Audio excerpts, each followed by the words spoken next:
Programming Chevrolet ignition keys for 2006 and newer models can often be done yourself with the right tools and online guides. You'll need a compatible OBD2 programmer like the Autel MaxiSys or Launch X431 Immo Elite.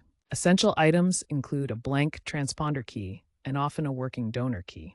The process involves syncing the transponder chip in the key with your car's Immobilizer module, which stores key codes by erasing old ones and adding new ones. Understanding key components and assembly is important.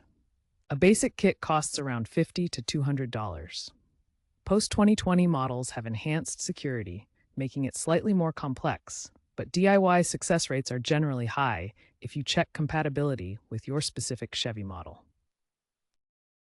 The general steps for programming a Chevrolet ignition key are straightforward, but require precision.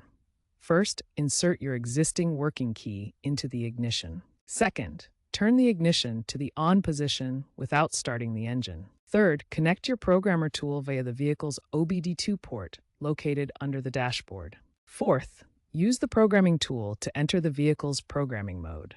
Fifth, cycle the ignition switch as instructed by the tool, often 10 to 15 times to erase old codes and prepare for new ones. Finally, program the new transponder key following the tool's prompts. A crucial security consideration. Many Chevrolet systems now require two working keys to be present during programming to prevent unauthorized duplication. Looking ahead, Chevrolet is shifting towards digital key systems using smartphone apps for remote programming and access. Future models will likely integrate biometric authentication, such as fingerprint recognition.